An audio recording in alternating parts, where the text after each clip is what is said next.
enquanto o pessoal vai entrando, nós vamos terminar hoje, se tudo correr bem, capítulo 5, que é a assimilação de correntes mentais.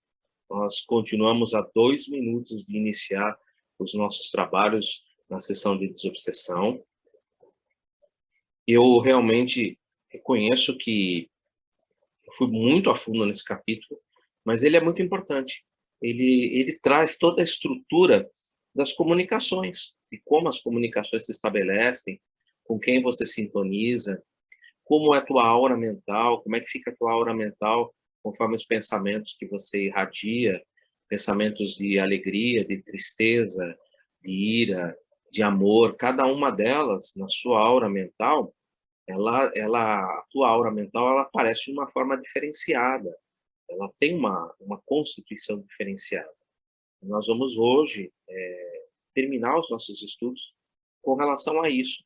Eu vou fazer até alguns comentários de alguns livros que falam sobre esse assunto. Kardec também, lógico, não deixou de abordar isso. Tudo que nós estamos estudando aqui, eu estou fundamentando naquilo que eu acho dentro da codificação kardeciana, da codificação de Allan Kardec, dos 5 livros. Então, eu vou citar algumas coisas da codificação, inclusive, que fazem parte, né, do nosso trabalho. Esse capítulo realmente é um capítulo fundamental.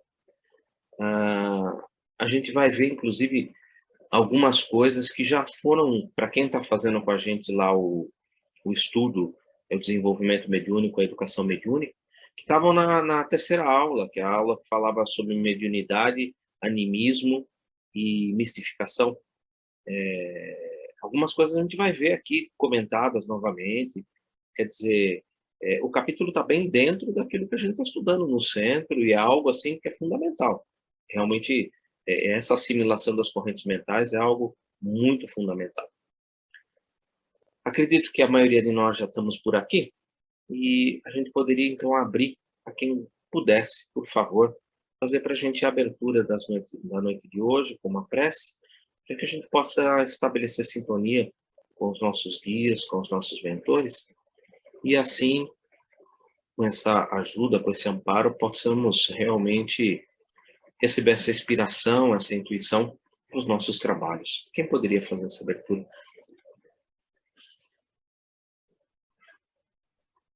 Edu, posso fazer? Por favor, Nanda. Nós vamos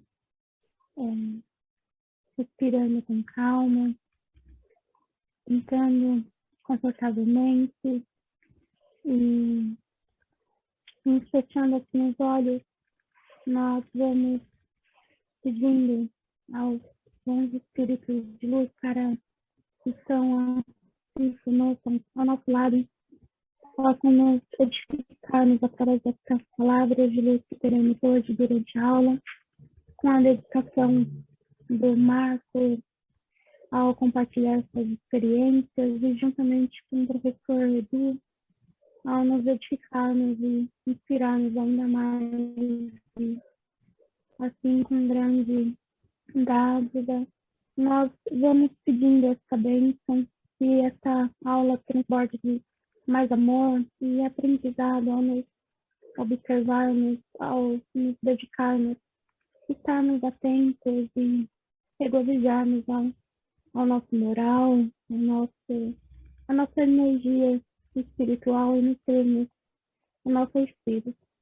Nós agradecemos novamente e pedimos, ao finalizando assim a oração do Pai Nosso, essa oração, e agradecemos por tudo que nós recebemos e ganhamos.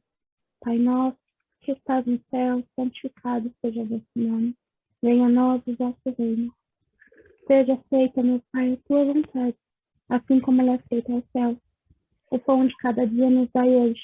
Perdoai as nossas ofensas, os nossos maus pensamentos, as nossas más ações, como nós perdoamos a quem tem nos ofendido, a quem nos tem prejudicado e a quem nos tem pensado mal de nós.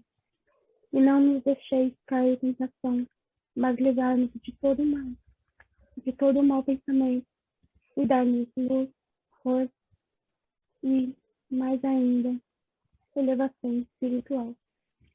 Que assim seja, graças a Deus, graças a Jesus. Obrigado, Nádia. Bom, então vou compartilhar com vocês a tela da onde a gente parou e a gente vai dando sequência aos nossos estudos.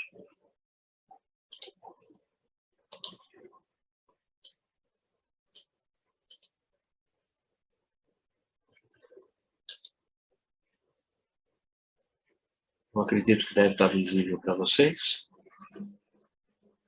O último comentário que nós fizemos, né, um comentário, inclusive, todos os comentários que eu faço, que eu redigi, eu no final deixo que é uma referência não bibliográfica, né, porque trata-se de uma conclusão própria, né. Então, concluindo aquilo que nós havíamos lido com relação ao nosso instrutor Aulus, né, um instrutor está comparando a mente humana a uma lâmpada. Do mesmo modo que a lâmpada irradia a luz elétrica, o espírito também irradia os princípios espirituais próprios de cada um. Próprios de cada um. Essas irradiações vão influir no ambiente exterior, formando uma psicosfera que a todos influencia e cuja natureza será conforme a qualidade dos nossos pensamentos.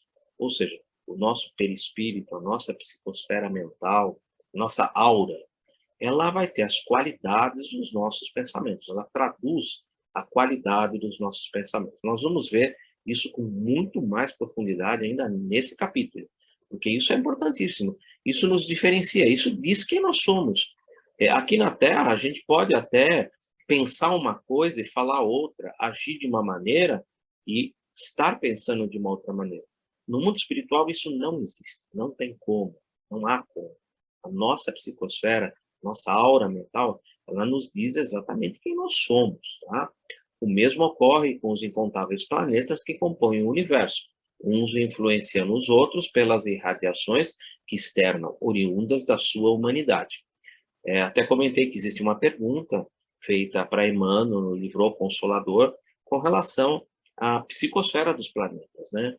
E Emmanuel até comenta que a psicosfera do planeta Terra é uma psicosfera de um planeta de provas e expiações, é um planeta em que nós somos considerados frente vamos dizer, a comunidade dos espíritos, né, evoluídos, né, como um planeta ainda semi-civilizado.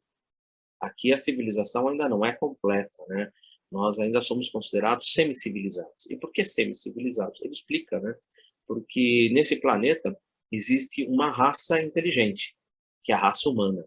Porém, nós não nos vemos como apenas uma raça. Nós ainda nos discriminamos, nós ainda temos exclusões, nós ainda temos uma série de sectarismos aí de todo tipo, né? E, portanto, nós ainda não nos vemos como irmãos, afinal de contas, pertencemos a uma única classe, que é a raça humana. A raça humana somos nós. Só existe inteligente nesse orbe, só existe a raça humana. E nós, como não nos vemos ainda como irmãos, não nos vemos como habitantes de uma casa comum, né, nós ainda somos vistos como semi-civilizados.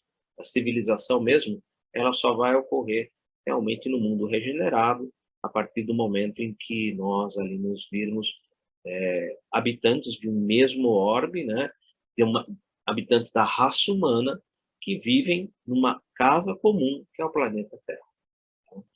Existe uma encíclica do Papa Francisco, a encíclica de 2008, chama-se Laudato Si. Uma encíclica muito bonita, baseada, lógico, o Papa Francisco ele tem uma formação franciscana, né? Baseada em Francisco de Assis e baseada nessa vivência na casa comum. É uma encíclica muito bonita que vale a pena de ser lida. Ela pode ser baixada no site do Vaticano, é gratuita, é um PDF gratuito. E é muito bonita, sabe? Tem fundamentos sólidos, tem fundamentos que realmente que valem a pena serem divulgados e conhecidos. Quem quiser conhecer essa encíclica, é uma encíclica muito bela. Dando continuidade, retornando ao nosso livro, né? Aí nosso irmão André Luiz. A palavra serena, que precisa do orientador, compelia-nos à meditação, embora rápida. Os claros apontamentos em torno da energia mental, a ideia ao lado da figurinha, tem essa ideia da energia que espraia, né, da mente, né, conduzia-me a preciosas reflexões, ou seja, ele começava a pensar consigo mesmo. E aí, pensando consigo mesmo, né, então, o pensamento não escapa às realidades do mundo corpuscular. Ponderei de mim comigo, pensando comigo mesmo, né? Puxa vida, o pensamento ele não escapa às realidades do mundo corpuscular, do mundo corpóreo.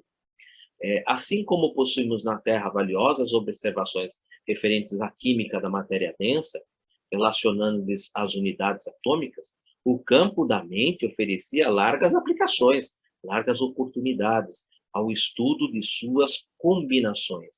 Ele estava percebendo que o campo da mente, a mente, né, o poder da mente, frente ao fluido cósmico universal, a mente cria as criações. O pensamento ele é matéria, vibrando acima dos 300 mil quilômetros por segundo. O pensamento ele cria. Então, se aqui nós conseguimos, no mundo, através dessas ligações químicas que nós fazemos da matéria densa, nós criamos as coisas, nossa mente, nosso pensamento também cria.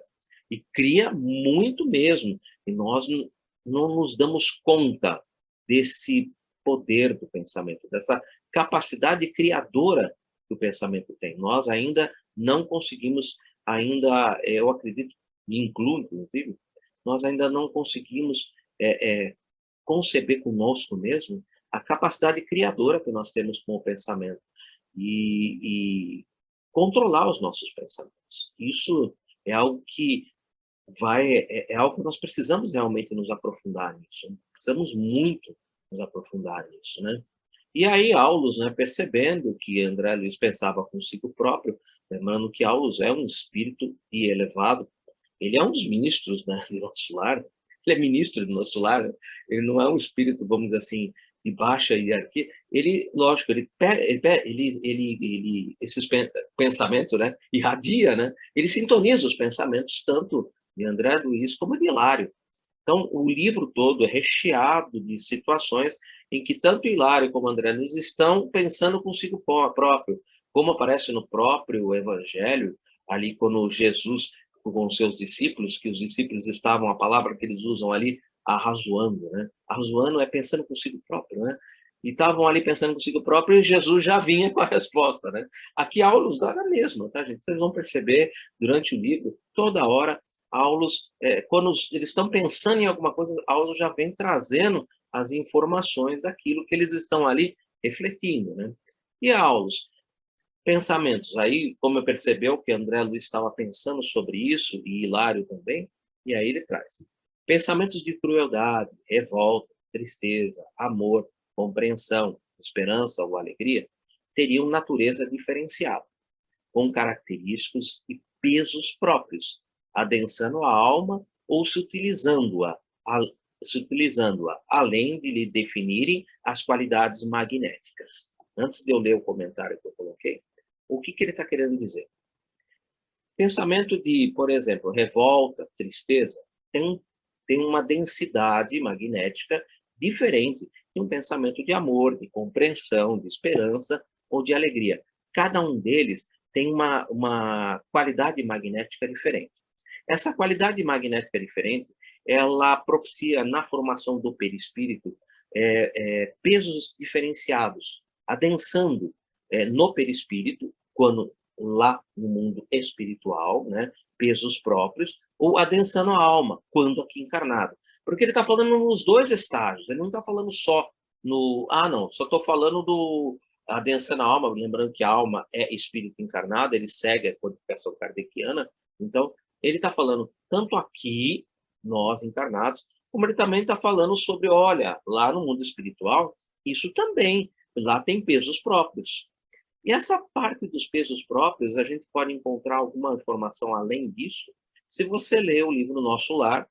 Tem uma pessoa ali no livro Nosso Lar, que André Luiz, que está naquela família que André Luiz ali está ligado ali, quando ele está já na cidade, no Nosso Lar, e tem uma menina que ela é convidada para para reencarnar. E ela chega e fala assim, eu não estou preparada, preciso me preparar, não é bem a hora, agora não dá, tal. E o pessoal fala para ela, então, você precisa se preparar, porque você precisa retornar, dar continuidade no seu processo evolutivo, porque a encarnação, ela objetiva o progresso, você precisa progredir.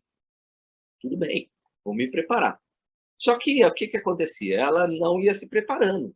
Ela ia egoisticamente, né, vivendo das benesses de viver numa cidade como o nosso lar e dentro daquilo que ela via ali como, para ela, o suficiente. Só que isso tem um reflexo egoísta, de egoísmo. E o que acontecia? Chegava uma outra oportunidade, não, vamos encarnar, tal. Não, preciso ainda me preparar mais um pouco, não deu a hora, tal. E o que foi acontecendo? O perispírito dela foi, de certa maneira, adensando, em que ela não teve mais condição de se sustentar em nosso lar. Ela foi para condições mais abaixo. Porque, lembrando que o nosso lar ela ainda está dentro do umbral. Ela foi para condições mais abaixo. E ela foi se adensando cada vez mais. No final do livro, inclusive, André Luiz encontra ela na região de Nevoeiro, traz ela de volta para nosso lar, e aí ela caindo a ficha, ela resolve, não, agora preciso encarnar mesmo, porque não tem mais condições. Né? Então, esse adensamento é característico dos pensamentos, os nossos pensamentos, quando no mundo espiritual, eles vão nos colocar nas posições nas quais nós ali nos sintonizamos. Um outro exemplo do próprio livro, eu não vou fugir do livro Nosso Lar, porque o livro tem filme que vocês todos leram. O livro, principalmente, e tem o filme. Então, o que acontece? André Luiz, toda hora, eu queria conhecer, quero ver minha esposa, quero ver minha esposa. O pessoal, é melhor esperar um pouquinho, um tempinho, agora não é a hora.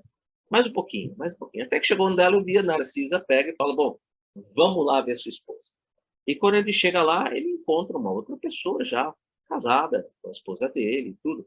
E ele sente o quê? Esse pensamento de revolta, que ele colocou ali em cima. Esse pensamento de revolta leva ele diretamente para onde? A região onde ele já tinha estado, aquela região umbralina densa. Por quê? Adensamento do seu próprio perispírito. Ele muda o padrão vibratório, o peso específico do seu perispírito se adensa, muda a coloração, muda a aura mental, muda tudo. E ele se recoloca na condição a que o pensamento dele se coloca. Lembrando que o umbral, gente, essa região umbral, é região entre aspas, porque ela é uma criação mental daqueles que se encontram naquela região.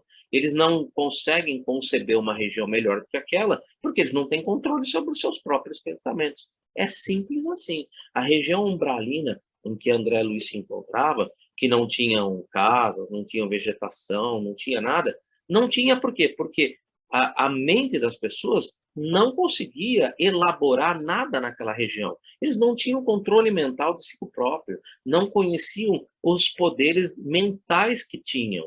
E, portanto, era a região ali em que eles se encontravam por sintonia e por ondas de pensamentos descontroladas. O descontrole que André Luiz teve ao ver aquela pessoa que estava ali ao lado da sua esposa, por um pensamento de revolta, o conduziu diretamente para aquela situação. Percebem que no mundo espiritual, aquilo que nós pensamos é aquilo que nós vamos irradiar no nossa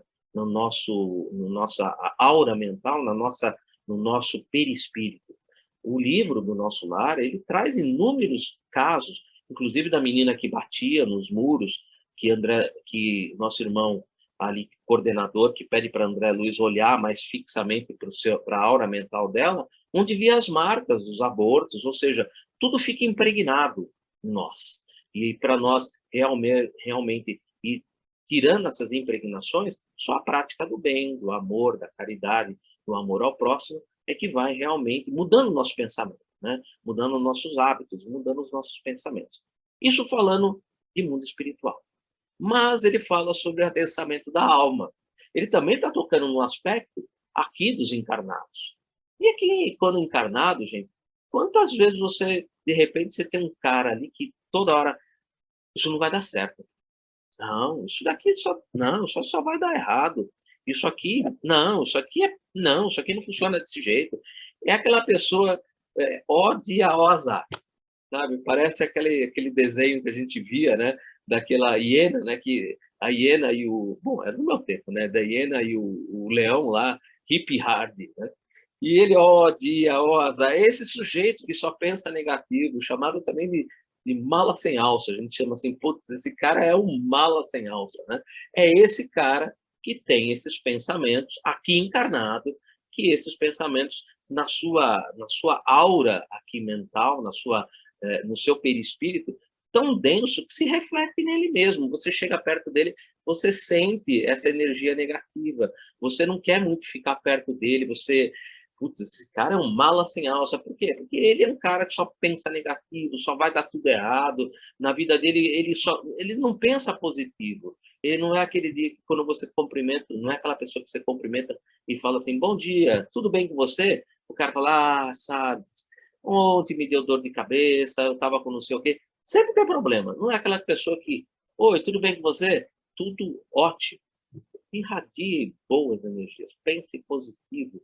Pense sempre estando de bem com a vida, estando pronto para vencer as atribulações que a vida está te oferecendo, mas sempre positivamente, sempre com esperança, sempre com fé. Não seja esse sujeito também chamado de mala sem alça, e que adensa a sua própria, cria para si próprio, né, esse, essa, essa armadura, né, pesada de pensamentos negativos. Por quê, né? A gente pode mudar isso, né? A onda mental possuiria determinados coeficientes de força na concentração silenciosa no verbo exteriorizado e na palavra escrita. Aqui ele está falando uma coisa que é importantíssima, porque a onda mental, ela não se concentra só no verbo exteriorizado, que nem eu falei aqui, o hip hard, lá, ó dia, ó azar, só dá tudo errado comigo, eu tô doente, eu tô não sei o quê, sabe? O cara só lembra de coisas negativas, ele não pensa positivamente. Mas um outro detalhe importante, a palavra escrita. A palavra escrita também carrega isso. E nós vamos ver nos próximos capítulos, principalmente no capítulo 12, em que terminaram as reuniões mediúnicas, e André Luiz, Hilário e Aulus estão na via pública. E eles vão entrar numa... Eu vou usar um termo aqui ao estilo do nosso irmão X, mas vocês vão entender. Eles vão entrar numa casa de tolerância, que tem ali perto do céu. E eles vão descrever o que está acontecendo ali dentro, e tem uma pessoa ali que está sendo vampirizada exatamente na palavra escrita, na escrita. É uma coisa bem interessante de a gente analisar, e é importante a gente perceber que não é só a verbalística, mas o escrito também carrega consigo esse pensamento, porque quando você vai escrever, você está pensando. Então, a escrita também, ela carrega consigo uma energia muito forte. Tem algumas pessoas, inclusive, que nas casas espíritas tem aquela caixinha chamada caixinha de vibração. E a caixinha de vibração são as pessoas que comparecem na sociedade e ali colocam num pedacinho de papel, né, os pedidos que gostariam de levar a Deus, levar a Jesus, levar os bons espíritos, para que eles possam ajudar fulano de tal, pessoa que está passando por alguma necessidade. E quando você escreve, você coloca, além do pensamento, naquele papel, você coloca ali energias. Aquelas energias são energias bem densas. Tem algumas pessoas que, quando pegam aqueles papéis, que tiram da caixinha e colocam aqueles papéis perto da pessoa, algumas pessoas passam até mal, às vezes, tamanho o desequilíbrios energéticos que existem naqueles papéis. Realmente é um trabalho ali muito interessante. Num dos trabalhos que a gente realizava na outra casa, nas sextas-feiras, nós recolhíamos esse grupo de papéis, colocávamos no saquinho e, numa reunião de desobsessão à distância, nós colocávamos no centro da mesa, para que ali as pessoas que fossem necessárias passar por um processo ali pelo médium, né, um trabalho de médium, elas fossem ali, tivessem ali essa oportunidade. E, pessoal, essa reunião era uma das reuniões mais complicadas. Tanto que os médiuns da reunião de sexta-feira eram médiuns que já tinham um pouco mais de cabedal de conhecimento, mais de traquejo mesmo no transcurso do transe mediúnico, porque era uma reunião realmente muito densa, muito, muito densa. Mas os resultados eram excepcionais, excepcionais. Isso compartilhando com vocês algumas coisas que a gente vai vendo e que nos ajudam a compreender um pouco melhor aquilo que o irmão Aulo está falando sobre o pensamento, tanto na erraticidade do espírito, como nós aqui no adensamento da alma. Lembrando que a alma ele usa exatamente como Kardec nos coloca, espírito encarnado. Comentário de pensamento, lógico, não podia deixar, né? Allan Kardec trabalhou muito sobre isso, né? E aí, Allan Kardec, lá na Gênese, no capítulo 14, no item Os Fluidos, item 15 e 16, ele toca sobre esse assunto. Criando imagens fluídicas, o pensamento se reflete no envoltório perispíritico. Acabei de falar sobre isso. Como num espelho, toma nele corpo e aí, de certo modo, se fotografa. Olha que coisa, né? Desse modo, é que os mais secretos movimentos da alma, espírito encarnado, repercutem no envoltório fluídico, que uma alma pode ler na outra alma como num livro e ver o que não é perceptível aos olhos do corpo. Olha só, fica no nosso perispírito, né? Tem o homem, por exemplo, e aí ele já partindo para explicar aquilo que ele acabou de dizer. Tem o homem, por exemplo, a ideia de matar o outro. Embora o corpo material se lhe concebe impassível, ou seja, só está na ideia, está encarnado, ele não está fazendo. Seu corpo fluídico é posto em ação pelo pensamento e reproduz todos os matizes deste último. Executa fluidicamente o gesto, o ato que intentou praticar. O pensamento cria a imagem da vítima e a cena inteira é pintada como num quadro, tal qual se desenrola no espírito. Percebem que mesmo você, só nos seus pensamentos, voltado para a matéria, ninguém está vendo, mas você teve um pensamento de matar aquela pessoa. Você cria toda a situação mentalmente e ela ocorre, né? Então, a gente precisa tomar muito cuidado com isso. Jesus foi muito claro de nós vigiarmos os nossos pensamentos, né? Um comentário de Jesus sobre os maus pensamentos, ele foi muito, muito direto sobre isso, né? E, inclusive, é uma correção que ele faz na lei mosaica, né? Aprendestes que foi dito aos antigos, não cometereis adultério. Lembrando que o adultério, na língua hebraica, não é só o fato do adultério, como nós temos aqui, entre homem e mulher, ou seja, um adultério de ordem, como nós normalmente utilizamos. O adultério aqui, a palavra adulterar, aqui ela tem um sentido extremamente amplo, ela é um verbo, inclusive, né? O verbo adulterar, que inclusive é um verbo transitivo, que deveria ter complemento e aparece sem complemento, já para a gente pensar que isso vai muito longe, tá? Aprendeste o que foi dito aos antigos, não cometereis adultério.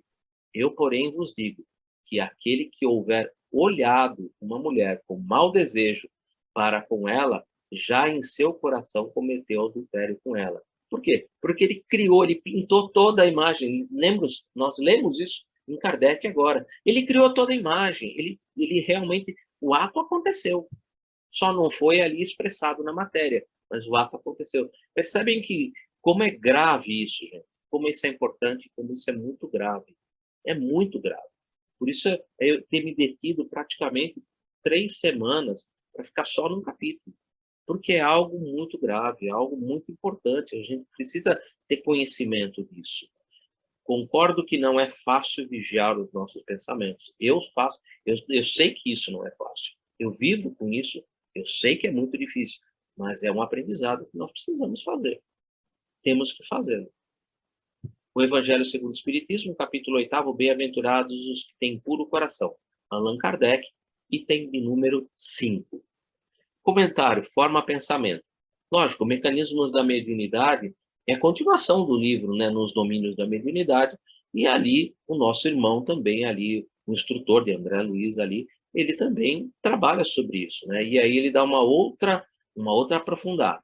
Isso acontece porque a maneira do homem que constrói estradas para a sua própria expansão, ou que talha algemas para si mesmo, a mente de cada um, pelas correntes de matéria mental que exterioriza, eleva-se à gradativa libertação, no rumo dos planos superiores, pensamentos bons, ou estaciona nos planos inferiores, com quem traça vastos labirintos aos próprios pés. Ou seja, se você controla seus pensamentos, e seus pensamentos estão sempre voltados para o bem, para o amor ao próximo, para a prática da caridade, você se eleva. Agora, se você só pensa em prejudicar as outras pessoas, em fazer o mal, você realmente fica aí preso a que ele colocou, a essas algemas que você cria para si próprio, né? Forma Pensamento, livro Mecanismos da Mediunidade, André Luiz, psicografia de Francisco Cândido Xavier e Valdo Vieira. Esse livro é um livro muito bom, muito profundo.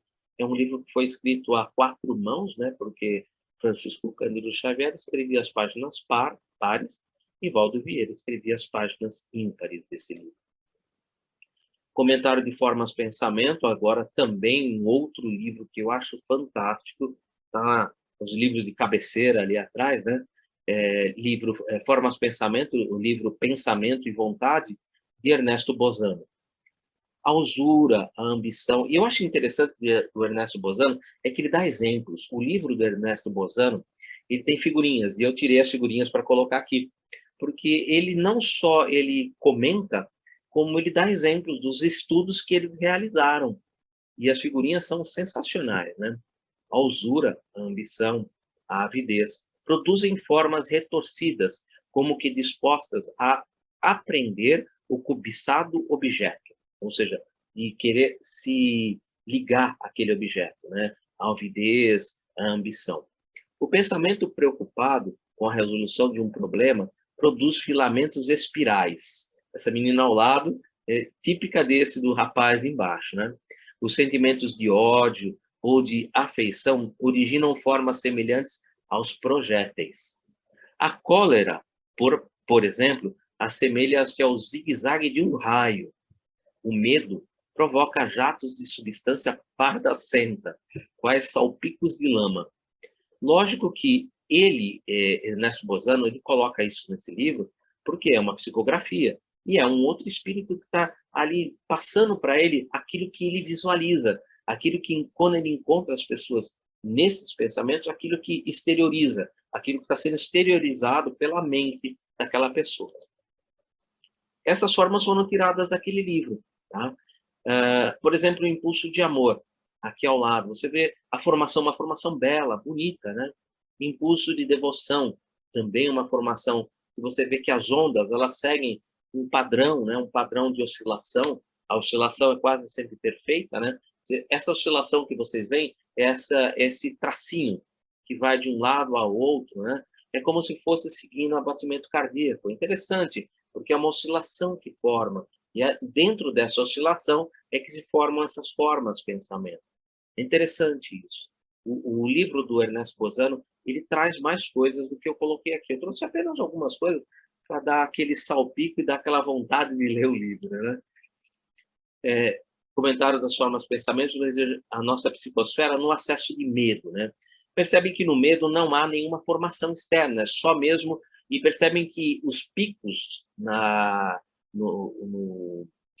aqui, esses picos, né? Eles são mais altos, né? Porque no medo, normalmente, o coração acelera. E como ele acelera, os picos energéticos, eles se estreitam e ficam mais altos. O acesso de cólera. O acesso de cólera é como se o coração entrasse num processo de arritmia completa. E aí só retorna, só sobra essa confusão energética com esses raios, como ele falou, saindo. Isso é um acesso de cólera, né? É quando você perde totalmente a razão, né? Praticamente o pensamento em si deixa de existir, né? Você cai naquela situação que você age por instinto, praticamente. E o pensamento, nesse caso, abriu mão, né? A gente abre mão da razão, né? Voltando para os nossos estudos sobre os pensamentos, né? E os pensamentos bons, né? A gente falou sobre tantos pensamentos, mas e os pensamentos bons, né? Os pensamentos bons impõem-lhes luminosidade e vibrações elevadas, que causam conforto e sensação de bem-estar às pessoas sob sua influência. Bons Pensamentos, Revista Espírita, Allan Kardec, maio de 1867. E é verdade, né? Quem não gosta de ficar... quem não gosta de estar ao lado de uma pessoa que ali tem aqueles pensamentos bons, que pratica caridade, uma pessoa boa? A gente sempre quer até puxa conversa com ela, né? Porque traz, você sente, né? Essas vibrações, né? Você sente a psicosfera, você sente essa irradiação, né? Aliando-se às boas companhias espirituais, através dos seus bons pensamentos, lógico que os nossos irmãos espirituais se aliam, né, por sintonia, poderá estabelecer uma melhor atmosfera fluídica em torno de si e, consequentemente, do ambiente em que vive, ou seja, não só na erraticidade, não só na vida espiritual, mas também dentro de casa, junto com as outras pessoas.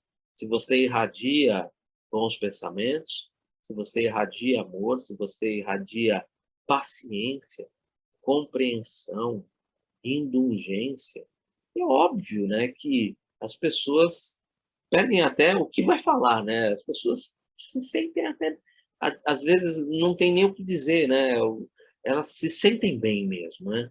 Boas Companhias, Revista Espírita, Allan Kardec, maio de 1867. Tudo isso foi estudado por Allan Kardec na Revista Espírita, quando ele falava sobre pensamentos. Ele colocava na Revista Espírita para que isso ali pudesse repercutir no mundo acadêmico, no mundo das pessoas que ali liam as publicações dele, né? E houvesse ali outros comentários, trouxessem mais coisas para enriquecer o trabalho que ele fazia, né? Retornando ao nosso livro, Nos Domínios da Mediunidade, fizemos um passeio bem extenso sobre pensamento, e eu acho que isso é importantíssimo, não podia deixar de falar sobre isso. Compreendia, André Luiz, compreendia desse modo, mais uma vez, e sem qualquer obscuridade agora, que somos naturalmente vítimas ou beneficiários das nossas próprias criações, segundo as correntes mentais que projetamos, escravizando-nos a compromissos com a retaguarda de nossas experiências ou libertando-nos para a vanguarda do progresso, conforme nossas deliberações e atividades, em harmonia ou em desarmonia com as leis eternas, com as leis de Deus. É a pergunta, acho que 614 do Livro dos Espíritos, né, que se entende por lei natural. A lei de Deus, criada por Deus para a felicidade do homem. E o homem só é infeliz dessa lei, só é infeliz quando dessa lei se afasta, né? Essa desarmonia com as leis eternas que nos levam realmente a essa situação de dor e sofrimento. E somos realmente responsáveis por tudo que criamos, somos responsáveis por tudo que temos ao nosso lado, exatamente pelos nossos pensamentos, né? Me diga quem tu és, que eu te direi com quem tu andas, né? Bem nesse sentido mesmo, né? Voltando ao nosso irmão André Luiz, e aí o nosso irmão Aulo chama atenção para algo que, durante todo o nosso estudo desse assimilação de correntes mentais, tanto o nosso irmão André Luiz como o irmão Hilário, eles tinham deixado isso um pouco desapercebido. Mas Aulos, né, um ministro do nosso lar, uma pessoa muito experimentada, ele vai nos chamar atenção a isso aqui. Nosso orientador, atento aos objetivos da nossa permanência na casa, chamou-me a novas observações. Olha, venham aqui, vamos dar uma olhada, porque tem algo mais que vocês precisam se aprofundar. E aí ele coloca, André e Hilário, repararam na comunhão entre Clementino e Silva no momento da prece? Vocês perceberam essa comunhão? Vocês perceberam ali no momento da prece, a figurinha abaixo, ela nos dá essa ideia perfeita. E ante nossa expectação de aprendizagem continuou. E é isso que é importante. Vimos aqui o fenômeno da perfeita assimilação de correntes mentais que preside habitualmente a quase todos os fatos mediúnicos. Ou seja, todo o capítulo está resumido nesse pequeno parágrafo. Vimos aqui o fenômeno de perfeita assimilação de correntes mentais que preside habitualmente a quase todos os fatos mediúnicos.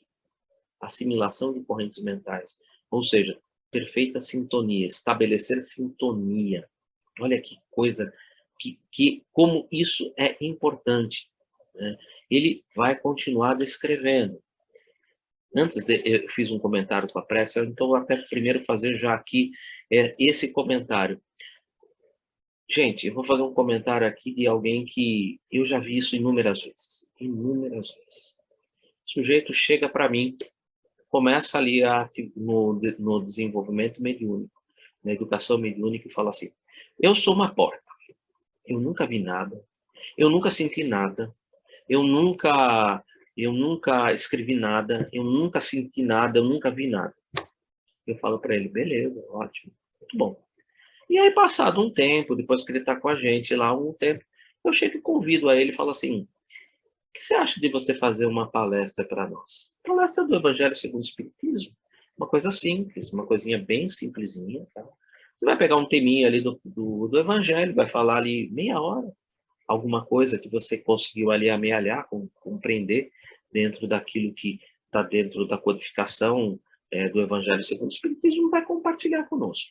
E aí o sujeito vai lá na frente, na tribuna, e eu sento lá no fundo, e eu entro em concentração, e eu consigo, às vezes, ter algumas vidências, e eu olho para ele e eu vejo ali do lado dele, o mentor dele, que nem aqui o nosso irmão Clementino, né? E ele fazendo a palestra. E essa ligação, gente, ela está sempre visível. É impressionante. É impressionante, impressionante mesmo. E o sujeito diz que eu não tenho mediunidade nenhuma, eu não sinto nada. Só que todo mundo esquece que nós somos mais ou menos médiuns. Nós todos temos uma coisa chamada intuição. Todos nós somos sugestionáveis. Todos nós podemos receber inspirações. Kardec perguntou: os espíritos influenciam em nossos atos e na nossa vida? Resposta: muito mais do que imaginas. De ordinário que vocês são, muitas vezes eles vos dirigem. E o sujeito fala assim: eu não sinto nada. De tão ordinário que ele é, desculpe a palavra, mas é no sentido de que é vulgar, né? Sem noção do que está fazendo, tão ordinário que é, ele te dirige. Exatamente por esse fato. Nós ali temos sintonia. Nossa sintonia, ela sempre está presente, essa assimilação de correntes mentais, todos nós assimilamos essas correntes mentais, e por isso orar e vigiar. Mas lá no final ele vai falar para a gente, quando o Aulus fala assim: pô, como é que a gente se protege disso aí? Orar e vigiar, para que você possa estabelecer uma psicosfera de elevação, de elevada, de que possa não ser penetrada por essas correntes mentais que procuram ali te desarmonizar, te levar a outras condições. Então, isso aqui é muito... essa parte de assimilação de correntes mentais, gente, é importantíssima. Todos nós estamos sujeitos a essas correntes mentais. Todos nós. Não precisa ser um médium ostensivo. O médium ostensivo, esse mais ainda. Mais ainda. Esse é certeza que ele está realmente sujeito à assimilação dessas correntes mentais. Mas todos nós estamos sujeitos a isso. Lembrem da pergunta feita por Kardec. Se eles influenciam muito mais do que vocês imaginam, que de ordinário vocês são, eles é que vos dirigem. Mas a gente não pode esquecer que, mais para frente, Kardec pergunta: como é que a gente não deixa que eles nos influenciem? Fácil, orar e vigiar. Ora, tomar conta dos seus próprios pensamentos, cuide dos seus pensamentos, ou seja, está no nosso querer. Você pode aceitar assimilar essas correntes mentais, ou simplesmente não. Então, essas correntes mentais que estou recebendo, não, eu não quero isso, eu não faço isso, não é comigo isso. Nós temos o nosso livre-arbítrio. As correntes mentais estão aí, você pode assimilar ou simplesmente refutar. Então, isso é importante. E ele vai voltar à tona nisso mais algumas vezes. Antes, um comentário sobre a prece, né? A prece. Os Espíritos hão dito sempre, isso é Evangelho segundo o Espiritismo, capítulo 28, coletânea de preces espíritas. Para mim é o capítulo mais longo, né, do Evangelho segundo o Espiritismo, e é um dos capítulos assim que eu considero importantíssimos, né? Os Espíritos hão dito sempre: a forma nada vale, o pensamento é tudo. Ore, pois, cada um segundo suas convicções e da maneira que mais o toque. Um bom pensamento, olha o pensamento aqui, vale mais do que um grande número de palavras com as quais nada tem o coração. Ore para quem você quiser. Ah, quero orar para o meu mentor, quero orar para, sei lá, Francisco de Assis, quero orar para Madre Teresa, quero orar para Maria, Mãe de Jesus, quero orar para Jesus. Sinta-se à vontade. Lembre-se apenas que toda oração, ela chega ao ouvido do nosso Pai, o Criador. Toda oração chega ao ouvido de Deus. Agora, se você quer orar para alguém, sem nenhum problema. Não vejo problema nenhum nisso. Eu até falo assim, se você acredita, se você tem fé, que você orando a Jesus, orando a Maria, você vai ter você vai conseguir fazer essa ligação mental melhor do que você fazer como nos ensina Kardec no capítulo 27, né? Orar é pensar em Deus, aproximar-se de Deus, colocar-se em sintonia com Deus. Se você não consegue fazer esses 3 estágios, mas você consegue fazer o estágio de sintonizar Maria, sintonizar Francisco de Assis e orar para eles, ótimo. Não tem problema nenhum, gente. A sua prece chegará ao ouvido do Criador. Lembre-se do livro, que nós usamos aqui uns pedacinhos dele, inclusive nesse nosso capítulo, que foi o Entre a Terra e o Céu, que é a oração de uma criança feita para um obsessor, chegou aos ouvidos do Criador, e que criou-se um livro a partir dessa oração. Oração feita a um obsessor, que chega aos ouvidos de Deus, e que de lá para cá mudou tudo. Mudou tudo, tá, gente? Então, a oração, a prece, a oração, ela é fundamental. Nós oramos para agradecer, para pedir, né, na maioria das vezes, né?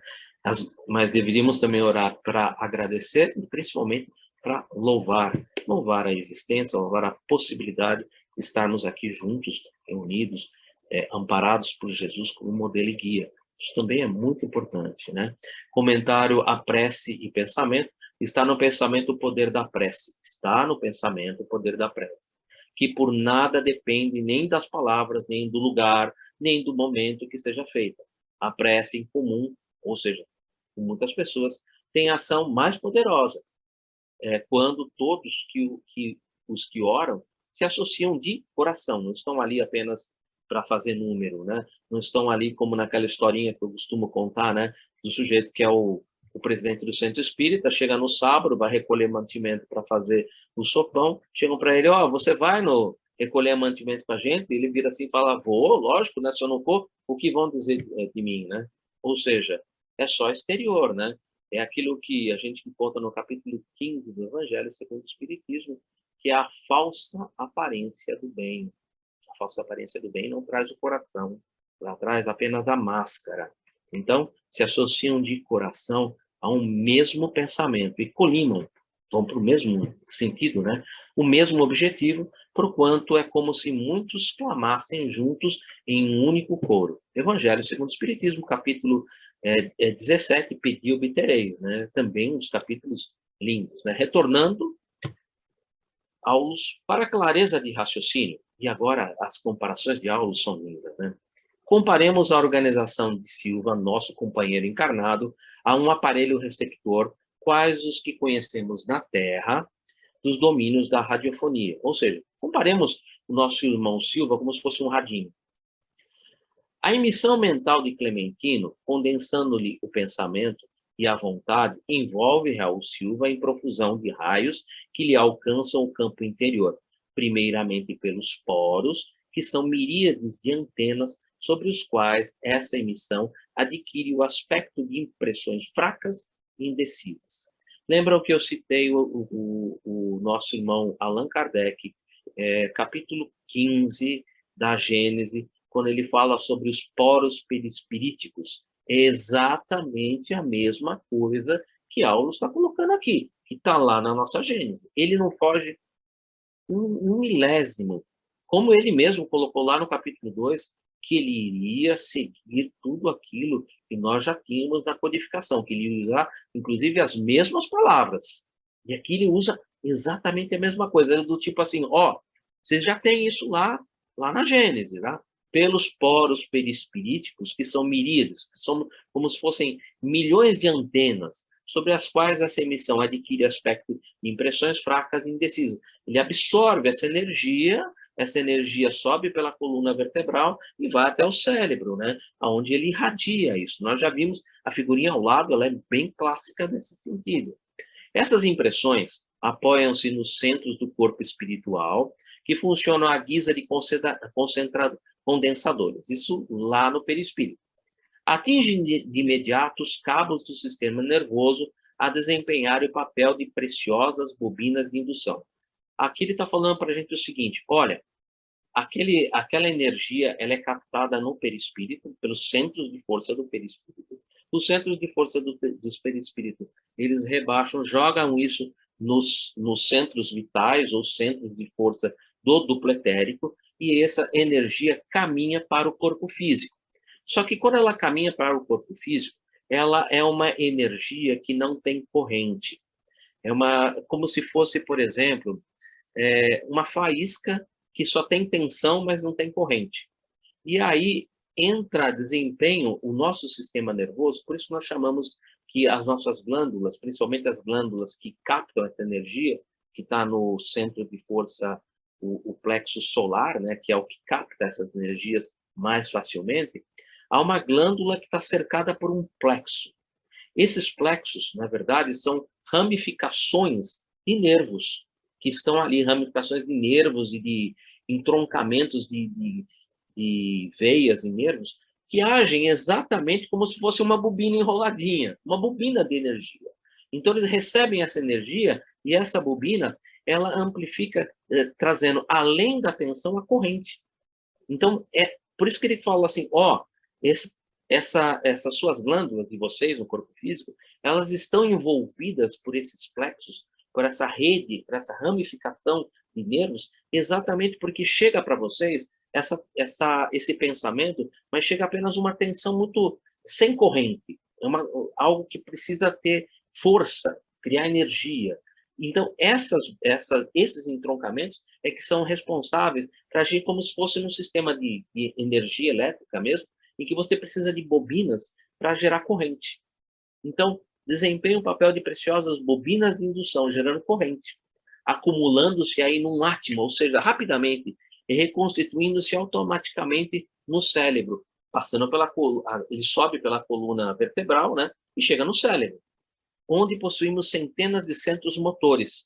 Não dá para movimentar motores, tá, só com tensão, você precisa ter corrente. Por isso, o sistema nervoso funcionando como bobinas para que gere corrente, né? Então, centros motores semelhantes a milagroso teclado de eletroímãos. A comparação é perfeita com o sistema elétrico, que nós somos um sistema elétrico, ligados uns aos outros, em cujos fulcros dinâmicos se processam as ações e as reações mentais, que determinam vibrações criativas através do pensamento ou da palavra, considerando-se o encéfalo, o cérebro, como uma poderosa estação emissora e receptora, e a boca por valioso alto-falante. Olha que beleza, né? Todo o sistema funcionando através dessas energias captadas pelas miríades ali, que entram no sistema, que passam pelos plexos, que funcionam como se fossem bobinas, que aquela energia ganha corrente, né? E essa corrente ali movimenta todo o circuito, como se fosse uma estação ali receptora e emissora. E a boca como um poderoso, valioso alto-falante, no caso da psicofonia. Nós estamos aqui falando no caso de uma psicofonia, de um médium, né, em um trabalho de psicofonia. Percebe que é um sistema elétrico funcionando perfeito, em sincronismo, com tudo certinho, né? Lógico que um pensamento desordenado, já imaginaram o que acontece em tudo isso? Um pensamento desordenado em que um desses plexos deixa de responder, deixa de vibrar, bagunça tudo, né? A bagunça total, né? Então a gente percebe, quando você vai lendo e vai percebendo como funciona o sistema elétrico do corpo, é que você percebe que como os nossos pensamentos geram problemas no nosso corpo, geram graves problemas no nosso corpo. O nosso pensamento, praticamente, ele é responsável por todas as doenças que nós temos. Simples assim, impressionante. Tais estímulos se expressam ainda pelo mecanismo das mãos e dos pés ou pelas impressões dos sentidos e dos órgãos que trabalham na função de guindastes e condutores, transformadores e analistas, sobre o comando direto da mente. Aqui ele está chamando a atenção a tudo aquilo que nós estudamos ali sobre os centros de força, que cada um tinha uma responsabilidade, o frontal, como ele falou, trabalhando com as mãos, com os pés, né? Quando ele fala do laríngico, trabalhando sobre a fala, ou seja, ele está mostrando que, olha, toda essa energia, ela movimenta todo o sistema. Agora que ela recebeu corrente, quando ela passa pelos plexos, e que ela foi adensada, ela tem corrente, ela movimenta todo o comando. O comando, tudo é o comando direto da mente, né? E tudo é exteriorizado pelo centro de força. É impressionante, é um sistema elétrico funcionando com perfeição. Aí vem uma pergunta de Hilário, que parece que não entendeu bem, né? Mas temos aqui a técnica do próprio pensamento, não é bem isso, né? Perguntou Hilário com interesse, né? E Aulus, não tanto. Não é bem isso que ele quis dizer. Ele está falando sobre o sistema, aqui todo o sistema energético de comunicação, transmissão e recepção do pensamento. Então, não é só o pensamento, aqui tem um pouco mais, né? Então não tanto, né? Adiantou o interlocutor. O pensamento nos é exclusivo, flui incessantemente do nosso campo cerebral, tanto quanto as ondas magnéticas e caloríficas que nos são particulares, e usamos-lo normalmente acionando os recursos de que dispomos. Então, é um pouco diferente, né? Nós estamos falando aqui de um processo que você recebe um comando, você capitaliza e você exterioriza, mas é parecido, quase lá. Hilário. Não será, porém, tão fácil estabelecer. E aí é aquela pergunta que eu já cansei de escutar dentro do desenvolvimento mediúnico e da educação mediúnica. Então, a resposta, gente, está aqui. A pergunta foi feita por Hilário e vai ser respondida por Aulus. Não será, porém, tão fácil estabelecer a diferença entre a criação mental que nos pertence daquela que se nos incorpora à cabeça. Ele está perguntando daquela maneira que todo mundo pergunta: como é que eu vou saber que o pensamento que eu estou aqui exteriorizando, seja pela escrita ou seja pela fala, é meu ou é de alguém? Ele está perguntando isso, né? Não será, porém, tão fácil estabelecer a diferença entre a criação mental que nos pertence, aquela que eu estou realmente anímico, ou daquela que se nos incorpora à cabeça, ou daquela que é inspirada, que nós recebemos de fora. Não parece ser tão fácil. Vamos ver o que o nosso irmão ponderou, meu colega intrigado. E aí, nosso irmão Aulus nos dá uma aula. Né? Sua afirmativa carece de base, exclamou o assistente Aulus. Qualquer pessoa que saiba manejar a própria atenção observará a mudança e vês que o nosso pensamento vibra em certo grau de frequência, a caracterizar-se em nossa maneira especial de expressão, no círculo dos hábitos e dos pontos de vista, dos modos e do estilo que nos são peculiares. Ou seja, se é algo que você está acostumado a fazer, algo que é corriqueiro para você, possivelmente o pensamento é seu mesmo. É por isso que eu falei que aqui nós íamos ter alguma coisa relativa àquela aula que nós tivemos, para quem está fazendo a educação mediúnica do CEPREL, foi a aula que nós tivemos de animismo, de mediunidade e de mistificação. O animismo, eu até citei para as pessoas, olha, como é que você percebe que você pode estar sujeito, você está numa condição anímica? Olha, toda sessão, em um determinado momento, você está se afogando. Toda sessão, num determinado momento, você está num prédio em chamas. Toda sessão, num determinado momento, você está exteriorizando que você está numa mata, fugindo de alguma coisa. Toda sessão, você está num determinado momento, numa guerra. Todas as vezes se repetindo. Todas as vezes, sempre uma história muito parecida. Possivelmente é algo relativo a algumas vidas ou vida passada e que você está ali revivendo. Processo anímico. Processo anímico. Pensamentos que são típicos de você. Criação mental própria. Agora, quando não está dentro daquilo do teu dia a dia, gente, se não está dentro do teu dia a dia, é o que ele coloca, né? Qualquer pessoa que saiba manejar a própria atenção, se eu não tenho nenhum vínculo com aquilo que eu estou dizendo, se eu não vivencio aquilo, se não é algo que eu vivo daquela maneira, ou que eu estou expressando, ou que eu estou escrevendo, é natural que não seja meu. É natural que eu esteja ali sobre um processo mediúnico, ali num transe mediúnico, ou mesmo uma inspiração, ou mesmo numa assimilação, usando a nossa vocabulário de hoje, nessa, assimilando uma corrente mental e exteriorizando essa corrente mental. Pergunta 464, do livro dos Espíritos. Como distinguir se um pensamento sugerido vem de um bom ou de um mau espírito? Olha que pergunta linda, né? Estudar o caso. Bons espíritos apenas aconselham bem. Cabe-vos fazer a distinção. Simples assim, né? Se é um bom espírito, ele não vai falar para o pessoal, olha, tem que excluir fulano, tem que segregar ciclano, tem que fazer tal coisa. Bons espíritos, eles respeitam o nosso livre-arbítrio. Sempre respeitam o nosso livre-arbítrio. Então, isso é importante para a gente. Esse aspecto, gente, é importantíssimo, e principalmente a parte dos nossos hábitos. Aqui tem uma coisa interessante, nós estamos chegando no final, inclusive eu posso até estender esse estudo um pouco mais. Estamos falando aqui um pouco sobre nós mesmos. Quando nós vamos numa casa espírita, na casa espírita, nós ali estamos em um treinamento. Todos nós, na casa espírita, em qualquer área que você esteja, você está em um treinamento. Então, é natural qualquer pessoa que frequente uma casa espírita ter ali dentro da casa espírita aquilo que se espera de alguém que está tentando trabalhar na melhoria de si próprio. Reconhece-se o verdadeiro espírita pelos esforços que faz em domar as suas más inclinações. Então, é natural na casa espírita, bom dia, boa tarde, boa noite, seja bem-vindo, é um prazer te ver, estou feliz que você esteja aqui. Isso é natural, é natural. Essa mesma pessoa sai da casa espírita e às vezes chega em casa, cala, sai fora, não quero te ver, some daqui. E aí a pergunta, você é aquele da casa espírita ou você é aquele de casa? E aí você vai falar, não, mas então isso é falso, é uma falsidade. Não, não, não, calma.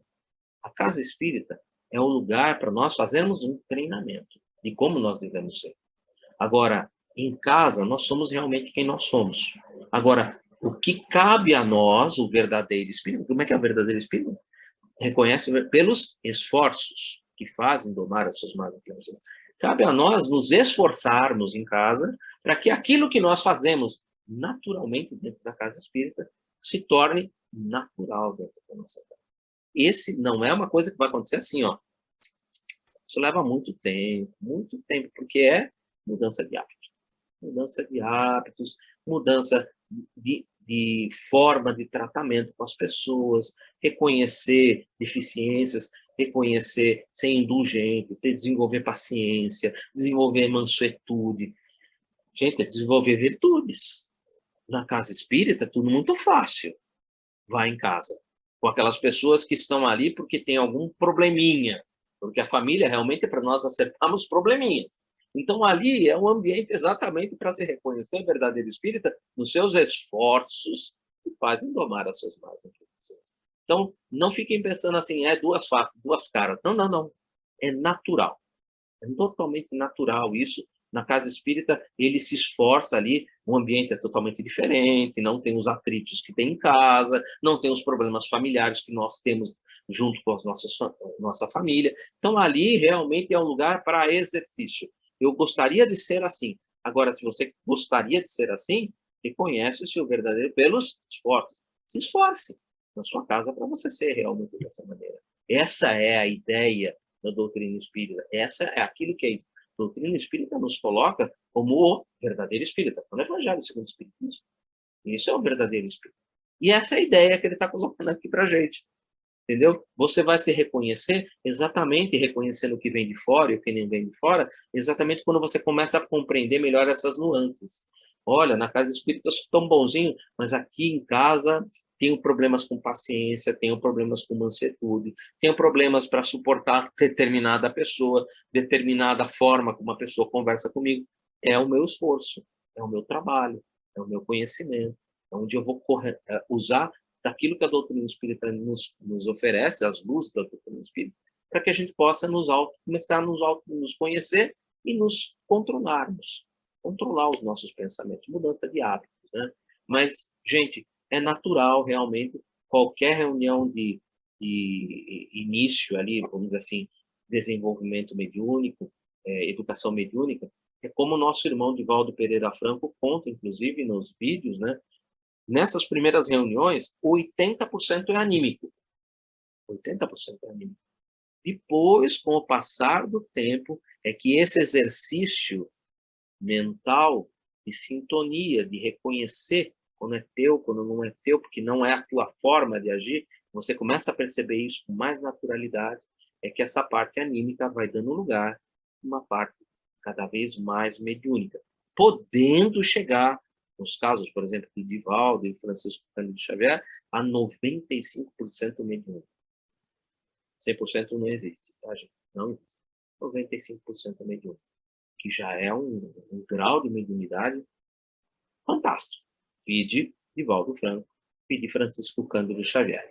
Mas, continuando, comentário meu, a doutrina espírita não traz uma fórmula, isso fui eu que escrevi, é o que eu falo normalmente dentro da sala de desenvolvimento mediúnico, eu sempre falo isso. A doutrina espírita não traz uma fórmula pronta e acabada para se fazer o reconhecimento quanto ao fenômeno anímico, ou seja, o proveniente do próprio espírito encarnado e o mediúnico. Aulus esclarece que os nossos pensamentos são intrínsecos, isto é, fluem de dentro para fora, vem da nossa mente. O pensamento do espírito é extrínseco, vindo de fora para dentro. A próxima aula que eu vou dar lá no CETELV, a gente vai falar exatamente sobre intuição e inspiração. Ele está falando exatamente sobre isso. Os pensamentos que são intrínsecos são intuição, isto é, fluem de dentro para fora, vem da nossa mente. Os pensamentos do espírito é extrínsecos, são inspirações, vindo de fora para dentro.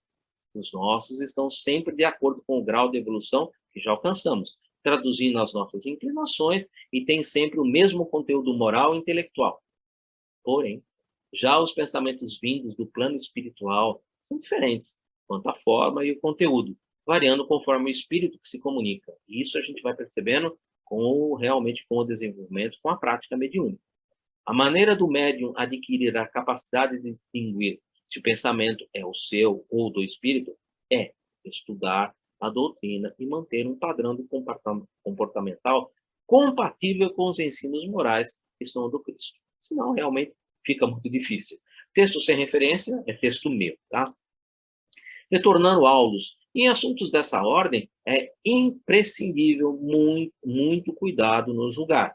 Por quê? Enquanto afirmamos o critério pela medida terrena, possuímos uma vida mental quase sempre parasitária, muito baixa. De vez que ocultamos a onda de pensamento que nos é própria para refletir e agir com os preconceitos consagrados ou com a pragmática dos costumes preestabelecidos. Ou seja, nós pensamos uma coisa, mas fazemos outra. Sempre assim. Esse é o grande problema. Que são cristalizações mentais no tempo, ou com as modas do dia e as opiniões dos afeiçoados que constituem fácil acomodação com menor esforço. Eu falo dessa forma porque assim ela para de me perturbar. A gente fala isso direto, só que o nosso pensamento é outro. Basta, no entanto, nos afeiçoemos ao exercício da meditação. A meditação é imprescindível nisso. E ao estudo edificante e ao hábito de discernir para compreendermos onde nos situa a faixa de pensamento, identificando com nitidez as correntes espirituais que passamos a assimilar. Eu tenho um monte de exemplos hoje a respeito disso, né? O próprio presidente do centro deu um monte de exemplos a respeito disso, né? Comentário de Jesus exatamente sobre o que Aulus está dizendo. Jesus falou sobre isso, né? Traziam-lhe criancinhas para que ele as tocasse, mas os seus discípulos as afastavam. Vendo isso, Jesus indignou-se e disse: deixai que venham a mim as criancinhas, e não as impeçais, porque o reino dos céus é para os que se assemelham. Olha que beleza, né? Por quê? Porque as crianças não escondem o pensamento, né? As crianças falam aquilo que pensam. As crianças agem com espontaneidade. E a gente, às vezes, depende do lugar que você está. Você pensa uma coisa, mas fala outra. Fala algumas coisas, pensando uma coisa, mas está falando de uma outra forma só para agradar a pessoa que está ali do lado. Isso é falsidade. Na verdade, nós estamos nos iludindo. Porque a nossa psicosfera está demonstrando exatamente o que a gente está pensando. A outra pessoa pode não estar vendo, porque está encarnada, mas os espíritos que estão à nossa volta estão coçando a cabeça, falando, ai, ai, ai, quando esse aí desencarnar, quando ele perceber, a coisa não vai ser muito fácil para ele. Evangelho de Marcos, capítulo 10, versículos de 13 a 16, também está no Evangelho segundo o Espiritismo, no capítulo 8, bem-aventurados os puros de coração, porque verão a Deus, né? A sexta bem-aventurança, né? No capítulo 8 do Evangelho segundo o Espiritismo. Retornando, Hilário pensou alguns instantes, estampando na fisionomia o contentamento de quem fizer importante descoberta. Falou satisfeito. Agora percebo como podem surgir fenômenos mediúnicos em coisas comuns das situações do dia a dia. Falei sobre isso, principalmente quando eu comentei do sujeito que era uma porta, que não falava nada, que não sei o que lá, e faz a palestra. Agora percebo como podem surgir fenômenos mediúnicos em coisas comuns das situações da vida, tanto nos feitos notáveis da genialidade, como nos dramas cotidianos. Impressionante, né? A afeição dos espíritos por certas pessoas. Pergunta 484, Livro dos Espíritos. Os espíritos se afeiçoam de preferência a certas pessoas? Lógico, né? Os bons espíritos simpatizam com os homens de bem, ou passíveis de se melhorarem. Reconhece-se o verdadeiro espírito, blá, blá, blá. Os espíritos inferiores com os homens viciosos, ou que possam vir a sê-lo. Daí sua afeição por causa da semelhança dos sentimentos. À medida, e aí Aulus complementa, fechando com chave de ouro o capítulo, né? A mediunidade é um dom inerente a todos os seres. O que eu falei, né? Todo mundo que fala assim, eu sou uma porta, né? A mediunidade é um dom inerente a todos os seres, como a faculdade de respirar, e cada criatura assimila as forças superiores ou inferiores com as quais se sintoniza. Assimila as forças que ele colocou, né? As forças de correntes mentais com superiores ou inferiores com as quais se sintoniza. Por isso mesmo, o Divino Mestre recomendou-nos o quê? Até agora comentei muito sobre isso, né? Oração e vigilância para não cairmos nas sugestões do mal. Oração e vigilância para não cairmos nas sugestões do mal. Porque a tentação é o fio de forças vivas a irradiar-se de nós, captando os elementos que lhe são semelhantes e tecendo assim ao redor da nossa alma espessa rede de impulsos, por vezes irresistíveis. Lembro que Francisco Cândido Xavier comentava, né, sobre a tentação, que ele falava assim, a tentação é como se fosse um cachorrão grande correndo atrás da gente, e a gente correndo do cachorro e olhando para trás, e torcendo para o cachorro alcançar a gente. Ele falava isso. A tentação é isso, né? A gente torce para o cachorro alcançar a gente. Tecendo, né, a nossa alma essa espessa rede de impulsos que, por vezes, é irresistível, né? E é exatamente a sugestão que ele nos dá, que é a oração e a vigilância. Né? A oração e a vigilância que podem nos livrar disso daí, né? E, finalizando o capítulo, exatamente dentro do horário que eu queria, e buscando um lugar que lhe competia nos trabalhos em andamento, ajuntou. Estudemos trabalhando, porque agora a sessão vai começar. A próxima médium é uma médium de mediunidade consciente, a nossa irmã Celina, realmente um estudo fantástico. O tempo utilizado a serviço do próximo é bênção que entesouramos em nosso próprio favor para sempre. E com isso, nós encerramos a nosso trabalho de estudo do capítulo 5. Vocês acho que devem ter percebido como esse capítulo é importante, porque tanto trabalho em cima de um mesmo capítulo, porque é realmente algo assim que não dava para deixar de falar, porque para a gente ter essa ideia de quando é um pensamento meu, quando não é um pensamento meu, com quem eu me sintonizo, com quem eu estou me sintonizando, e isso é um trabalho que vai caber a cada um de nós. É quase que um trabalho de um ano de... Esse capítulo praticamente é o resumo de um ano do desenvolvimento mediúnico em um único capítulo. Passo a palavra para vocês. Eduardo, só uma observação no tocante à questão do animismo, né? Que isso é uma questão que é comum, tá? Para os estudantes da mediunidade. E isso ocorre com todos eles, né? Com todos nós, né? Melhor dizendo. E é o grande problema, é o grande fantasma aí, né? Que assusta o estudante, né? Porque ele chega em alguns momentos a ficar em dúvida, né? Se ele está realmente desenvolvendo a mediunidade ou se não está. Se aquilo é apenas uma manifestação interior dele, né? E que não tem nenhuma relação com qualquer outro espírito. Mas isso faz parte do aprendizado. O que vai acontecer é o seguinte, e que acontece mesmo, né? É que a gente vai se livrando desses calhaus, né? Desse entulho, né? E pouco a pouco a gente vai conseguindo fazer a conexão, né? E a gente vai vendo a diferença entre o que a gente produzia antes, né? E o que agora a gente produz. Então a gente vai percebendo que aquelas palavras, mesmo que a gente seja uma pessoa intelectualizada, no caso de ser um espírito aí com alto grau de qualidade, né? Aquilo não caberia no nosso pensamento, né? A gente não teria condições de improvisar, de falar todas aquelas coisas. Estou falando com base naquilo que eu faço, que eu apresento com o meu trabalho, né? Às vezes eu fico surpreso de ouvir, né, o que os espíritos estão transmitindo, né? Porque, cara, se eu quisesse chegar àquele grau de conhecimento, eu teria que estudar muito, me dedicar muito mesmo. E você vê que a erudição dos espíritos, às vezes, é uma coisa que assusta a gente, né? Mas eles sempre transmitem as coisas com uma leveza, com uma velocidade, né, que não dá para você falar isso é meu, isso não é, não dá tempo. Você está falando, você está fazendo a transmissão ali da mensagem, né? E, e também ocorre o seguinte, né? É que para a maioria dos médiums, 5 minutos ou 10 minutos depois, eles já não lembram mais aquilo que foi transmitido. E 1 hora depois, no meu caso, eu não me recordo de nada.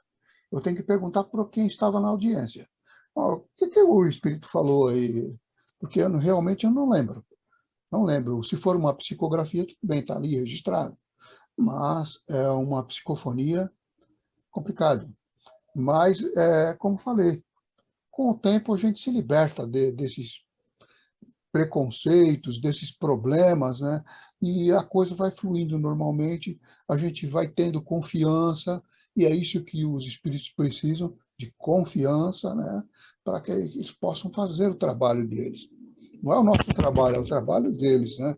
A gente não pode ficar levantando bandeira, né? Dizendo, isso é meu, o meu espírito aqui é bom, não é nada disso, né? O espírito vem e transmite aquilo que é adequado para a condição daquele médium, né? E a gente vai percebendo isso com o passar do tempo. A gente vai acostumando com isso e as coisas vão fluindo normalmente e a gente esquece as complicações que enfrentamos no princípio. Então, tudo depende mesmo da prática, do estudo, da dedicação, né? Prestar atenção nas orientações dos expositores, para que a gente possa ter segurança, né? No procedimento do trabalho, né? Eles vão dizer o que não está dando certo, o que está dando certo, né? Como chegar a um resultado bom, né? E como você disse, né? A gente já tem uma conexão muito forte com a prece, né? A prece que nos prepara, nos deixa imantados e preparados para receber essas comunicações, independente daquilo que os espíritos pretendem transmitir, né? Então tá aí. Mais uma vez, a gente comprova que depende do nosso esforço, né? Depende muito do nosso esforço. Obrigado, Francesco, por compartilhar isso com a gente. Realmente, a assimilação de correntes mentais é algo que nós precisamos exercitar, e o exercício sempre que possível acompanhado numa sala, por isso que só se faz isso dentro de um centro espírita, né? A educação mediúnica, o desenvolvimento mediúnico deve ser feito dentro de um centro espírita, exatamente pela proteção Nós precisamos, enquanto estamos nos conhecendo, enquanto estamos nos exercitando, e mesmo assim, com toda essa proteção, se a pessoa bobear, ela pode entrar num processo de fascinação, o que acontece, e não são poucos, podem entrar num processo de fascinação. Então, faça isso só dentro do centro espírita. Mas obrigado por ter compartilhado. Muito bom. Marco Antônio. É bom a gente só deixar bem claro nesse assunto do animismo, tem muito estudante aqui que está com a gente, que o animismo faz parte do desenvolvimento mediúnico, tá? Ele eu diria assim que ele é importantíssimo para o desenvolvimento, tá? Então, a gente não tem que ter medo de animismo, a gente não tem que ficar se preocupando com isso. Aos poucos, realmente, a gente vai deixando de lado, mas não se preocupem, principalmente aqueles que estão em desenvolvimento mediúnico. O animismo faz parte do desenvolvimento. Tá? Não tenham medo. Eu sempre digo lá também, nas turmas que eu participo, não importa se é você que está escrevendo, se é o espírito que está escrevendo, se é você que está falando, desenhando, qualquer coisa. Coloque no papel, se expresse, porque isso você está sendo treinado, inclusive com o seu animismo, para que possa ser um médium desenvolvido e conseguir passar com clareza e com exatidão aquilo que o espírito quer passar. Perfeito. Lembrando quanto que nosso irmão Divaldo Franco queimou de coisa e quanto que o nosso irmão Francisco Cândido Xavier queimou de coisa até estabelecer essa sintonia. Isso aí leva tempo. Realmente não é uma coisa que vai de um dia para o outro. A parte anímica faz parte e, como eu falei, 80% normalmente ali no começo é anímico. É natural. E o que acontece muitas vezes é que tem alguns médiums que estão em desenvolvimento e se perturbam com isso e acabam até desistindo de estudar.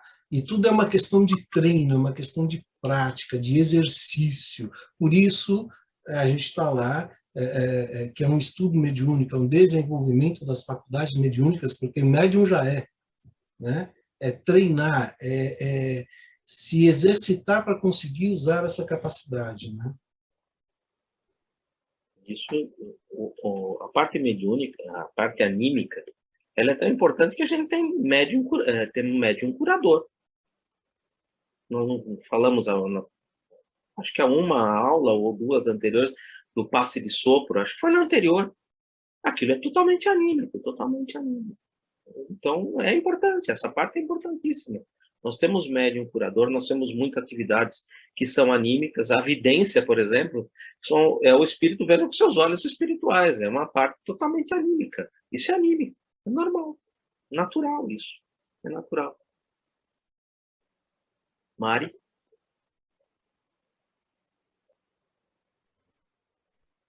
É lógico que me toca profundamente essa a cara do tio.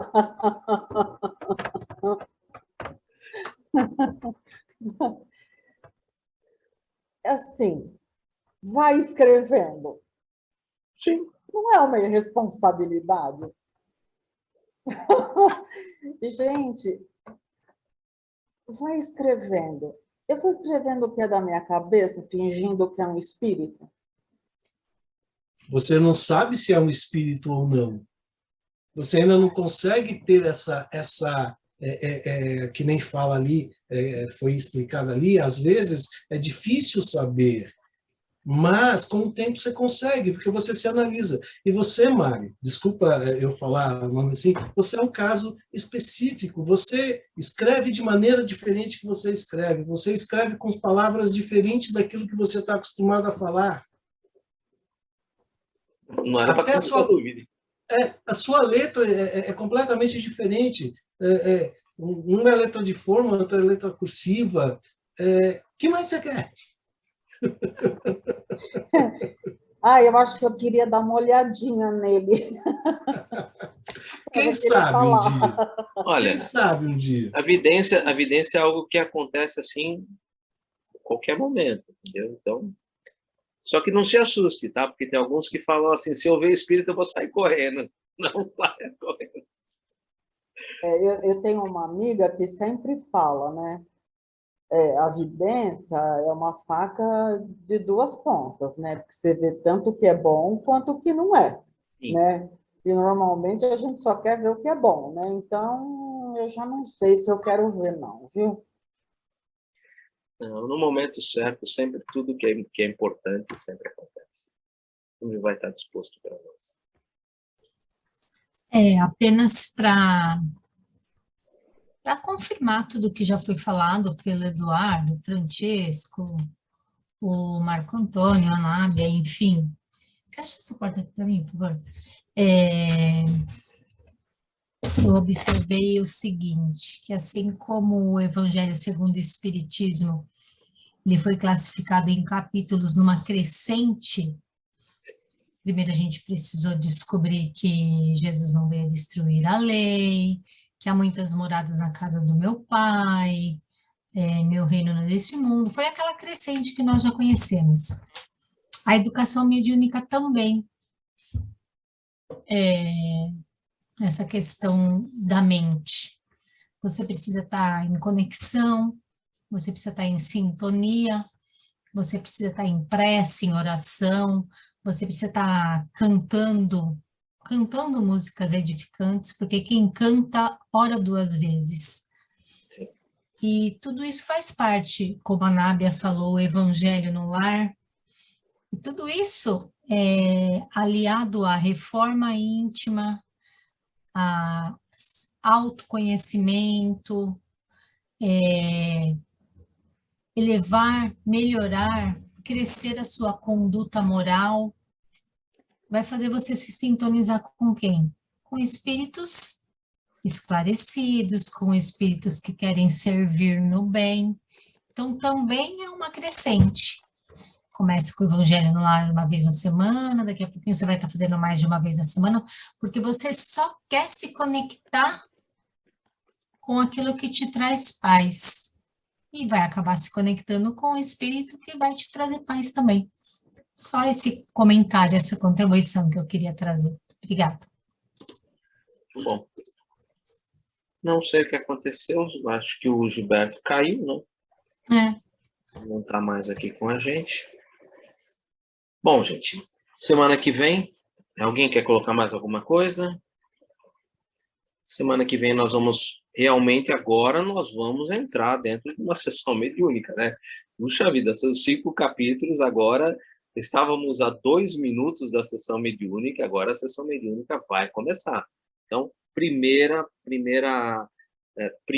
trabalho mediúnico, a nossa irmã Psicofonia Consciente.